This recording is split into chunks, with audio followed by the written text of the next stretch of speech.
Have you ever wondered why, after your spiritual awakening, being around people suddenly feels different, almost too heavy, too loud, too draining? It's not that you've become antisocial or arrogant. It's that you've started to feel life at a deeper frequency. The noise, the chatter, the energy around, dude, it all hits differently now. What used to feel normal now feels intrusive.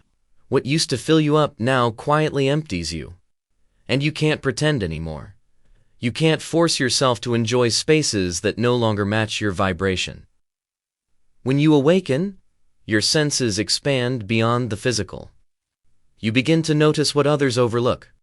The tension behind someone's smile, the sadness hidden in their laughter, the quiet chaos they carry in their energy. You start to feel a people, not just hear them. Their words might sound kind, but their energy tells the truth.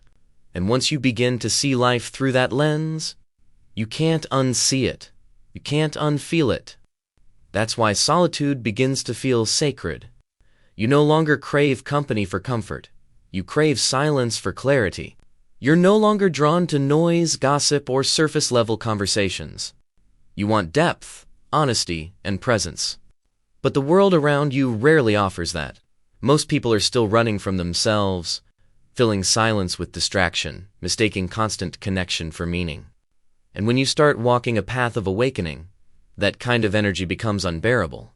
You begin to understand that every person who enters your space brings more than just their presence. They bring their frequency. Some people light up the room without speaking a word, while others drain your soul even with a smile. The spiritually awake can feel this difference instantly. It's not judgment, it's energetic awareness. You've done the inner work, faced your own shadows, cleaned your inner space. So when someone walks in carrying chaos, it collides with your peace like static against stillness. This is why you start protecting your energy.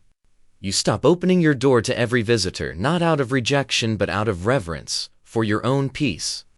You realize that peace is not found by accident. It's maintained by choice. And every choice, every boundary, becomes a declaration of self-respect. You stop trying to fix others. You stop trying to entertain those who refuse to understand silence.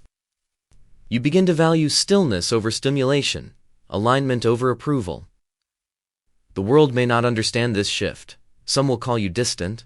Others will say you've changed. And they'll be right, you have. You've evolved beyond the need for constant validation. You've awakened to something higher, awareness, presence, truth. You no longer live to fit in, you live to stay aligned. So if you've found yourself withdrawing from noise, craving silence, and choosing solitude over company, understand this: you're not broken. You're becoming home. You're learning to protect what's sacred. Your energy, your clarity, your peace. You're remembering who you truly are beneath the noise of the world. Stay with this message, because what comes next will reveal why this transformation isn't loneliness. It's power. It's the awakening of your true self. And once you understand it fully, you'll never fear solitude again. You'll embrace it as the sanctuary where your spirit thrives, where your mind clears, and where your soul finally breathes in truth. Every visit carries energy. Every conversation leaves an imprint. You may not see it, but you feel it. The subtle heaviness that lingers after certain people leave, the sudden peace that fills the room after others walk away. The spiritually awake live in tune with this invisible current. They sense the truth that energy is never neutral. It either nourishes you or drains you. And the more awake you become, the more impossible it is to ignore that truth. You begin to realize that every interaction is an exchange. People don't just bring their words, they bring their unresolved emotions, their hidden fears, their projections. They bring the chaos they refuse to face. And if you're not careful, you absorb it. This is why the awakened choose silence, why they limit who enters their space. It's not pride, it's protection. They've spent years cleaning the energy within them, peeling away layers of conditioning, healing wounds that once dictated their behavior. They've worked too hard to return to stillness, to allow just anyone to disrupt it. You start to feel it everywhere. How a single conversation can shift your vibration.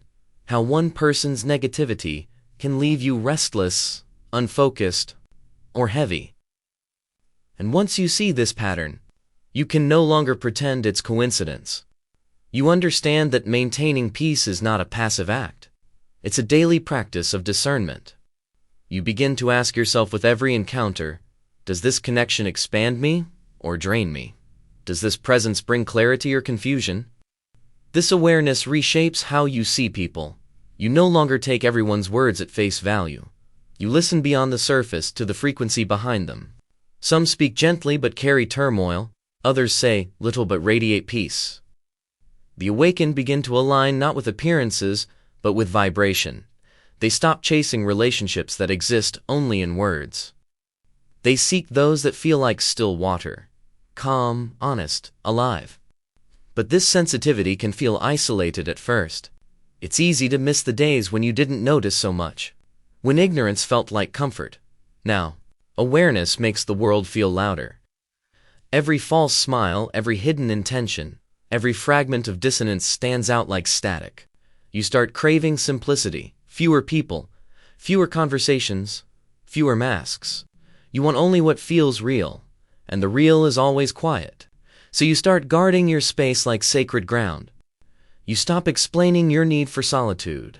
You stop apologizing for your boundaries. You understand that protecting your energy is not rejection, it's self-respect. You no longer allow people to enter your peace with chaos in their hands. You no longer entertain energy that doesn't align with love. The more you honor your energy, the more peaceful your life becomes. You start attracting those who vibrate on your level. People who bring presence instead of pressure, stillness instead of noise. You learn that when your energy is pure, your circle becomes smaller but stronger. Those who are meant to stay will resonate, those who aren't will drift away. And that's not loss, it's alignment. You begin to see that every door doesn't deserve to be opened. Every vibration doesn't deserve your attention. Your awareness becomes your filter, your intuition becomes your guide. You no longer chase connection, you invite alignment. And that single shift transforms everything. Because once you learn to read energy, you stop being fooled by appearances. You stop seeking comfort in company. You start finding power in peace. As your energy becomes clearer, your priorities begin to change. The things that once defined you no longer hold the same meaning. You stop measuring your life by how much you do, and start measuring it by how deeply you feel. You begin to crave peace more than pleasure, authenticity more than approval.